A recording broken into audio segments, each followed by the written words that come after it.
read this. My live reactions like I always do every week. I say that even though these episodes have gone up one after the other. It's because I've been neglecting to edit them. I've got a whole other channel, link down below if you want to see it. But without further ado, let's get into it. Hopefully from here, every week you'll get these reactions like right on time. Alright, so the chapter's called Continental Fragments. With the whole shaking of the sea thing and like with the sea lowering thing. That's a very interesting name. I also forgot to mention, I do want to let you guys know that I literally got my wisdom teeth taken out yesterday.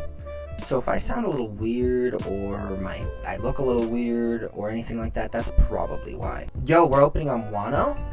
Oh my god, it's Tomorrow Black! Bro's taking the kid appearance now! That's great. Oh my god, we're getting so much drop right now. So they still don't know what caused the war between the world government and Joy Boy. Oh my god, it's Foxy! He got a mustache! So they're trying to get Stussy out of here. That makes sense in my opinion. She clearly has some kind of bigger importance. Yo, they're having an existential crisis? Since the Living Voices? Dude, he really is one of the coolest ones, being the swordsman one. That was close. The Void Century ended with Joy Boy's defeat. I knew it. I've been predicting it for a long time that Joy Boy did not win, obviously, but that the Void Century was the story of his failure. A lot of people knew that, though. The aftermath had grander consequences. The wake of that ancient conflict scarred the world, and those scars never healed. What's happening? Did he just cut the entire island in half?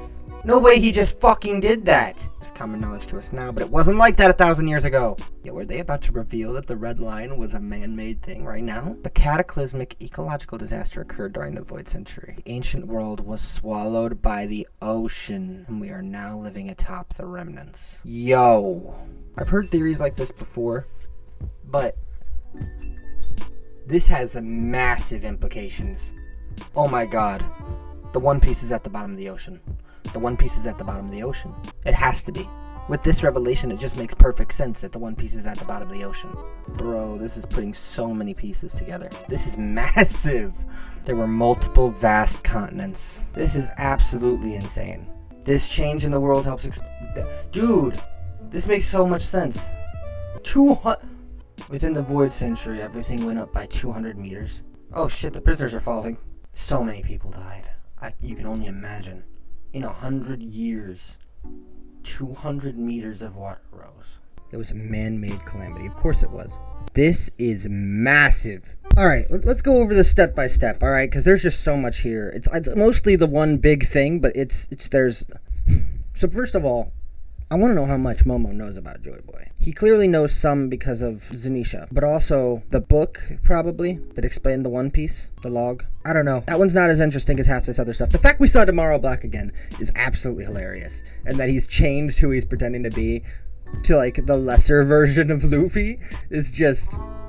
That's great. That's perfect. So, we do get confirmed by Vegapunk that this is only a tiny chunk of the information. We still don't know who exactly Joy Boy was, what they were fighting for. We just know who they were fighting, when they were fighting, and what happened to the world because of it. This is still massive implications, though. It confirms that in the past there were multiple continents, not just the Red Line, and that the Red Line is more than likely a man-made thing that either came from old continents that are still around or was made to keep them around. And they did confirm Joy Boy had some kind of ally group, probably his pirate crew, but like, who were they? And we got to finally see a figure that actually represents Joy Boy, but it's just what looks like Gear 5 Luffy going up against a bunch of like king looking guys with spears. I don't even know what that is.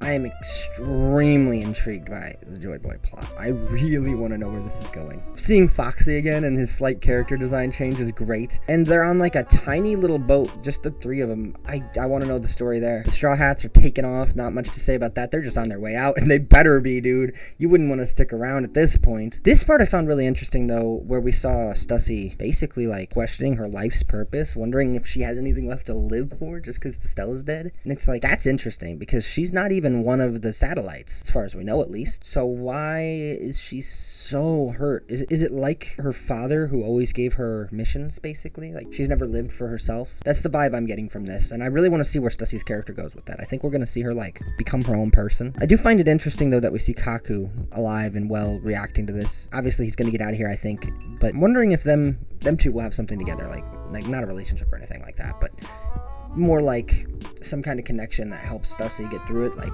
they were together in the CP0 for God knows how long now, at least 2 years, or at least a chunk of 2 years. So they say, don't let him use his sword. This geezer can cut anything. And then we see this man sense the living voices and seemingly chop. Well, he doesn't immediately chop the island in half, but later we see him chop the fucking island in half. Cloud and all, like, that is insane. Bigger than we've ever seen even Mihawk do. I think this is the biggest sword feat we've ever seen, which confirms that he may be a bigger thing to strive to than even Mihawk, making the Fraud Hawk theories stronger. Now, the fact that everything is under the ocean makes the fact that the Void Century was covered up so much more sensible. It's not even that they kept all of the information away. It's that it's gone. You can't see it. You have to go to the bottom of the ocean to even get any of this information. It makes me wonder how many poneglyphs are underwater. You know? Like, if the world back then was... Maybe the poneglyphs were spread out at the end, right after everything went underwater, and that's why they're only on what remains. But there could be some lost underwater. You never know. Who knows? We still don't know this story.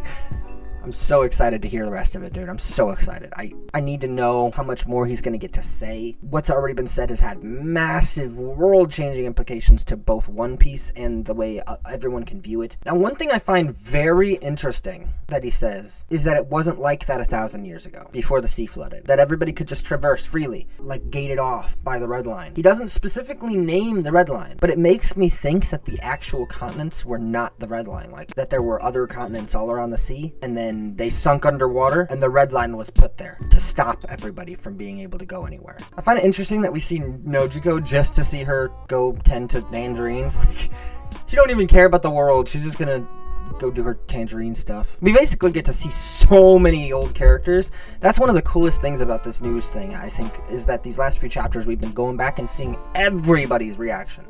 Even Foxy, like, if you're seeing Foxy and Ring Longland's reactions, you're seeing every fucking buddy, okay? Like, there's not a single soul missing. That's probably not true, but there's so few missing, it's not even funny. So he basically confirms 100% that it was not just a natural thing, this was ancient weapons. Which means that there could be a lot of implications with that, because the thing is, everything in the story points to the ancient weapons having been used mostly by Joy Boy, due to his connection to Poseidon. Maybe the other two weren't used by Joy Boy, but I'm wondering if the flooding of the world was actually a reaction to something else. I'm wondering if there's a deeper thing here, you know, like, maybe that's not the actual catastrophe that was going to occur, and it was their way of saving it, but because he was defeated, it didn't go right, and they took advantage of it. I don't know. This is a crackpot theory a little bit, but just putting a little bit of interesting colored water in that well, okay? That's not the saying, but we're gonna use that. I think you understand. Now, one thing I find very interesting is that, as he says the war's still ongoing that was waged by these ancient weapons, we cut to Imu at the end of this chapter, right? What if Imu is one of the ancient weapons? I know, it sounds weird, but hear me out. Like, we know that Shirahoshi is Poseidon.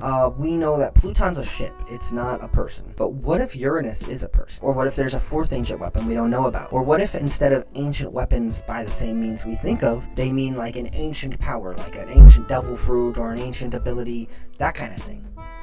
There could be so much going on here we don't know about.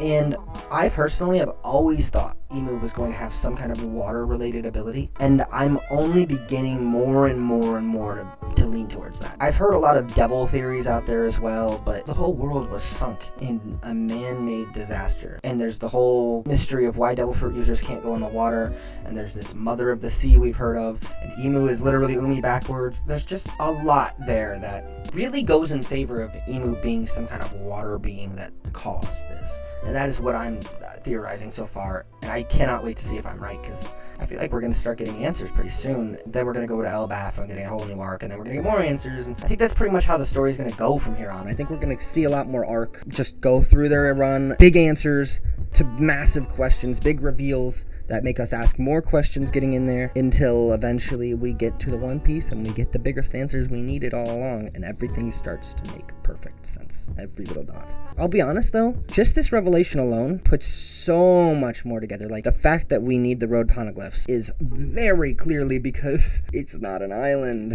The last island is probably a sunken island. That's my theory. It's probably where the ancient kingdom was. That's my theory. A lot of people have said that. I don't think the One Piece is the ancient kingdom. It could be, but I think instead there's something there that was one of the main reasons Joy Boy's home was sunk alongside the rest of the world. And I think that's one of the things we're going to learn about a lot. That said, I think I voiced most of my theories. If you guys have anything else interesting to say down below, let me know. I had a lot of fun with this one. This has been a wild chapter. I really need to start editing these and getting these up so that we can get these going every week, but I promise it'll happen soon. That said, if you guys like this video, be sure to hit that like button. If you really liked it, hit that subscribe button. Let me know. It lets me know you want to see more. And remember, I have massive projects coming in the future, so just stick around if you want to see the crazy stuff. And anyways, as always, catch you guys later.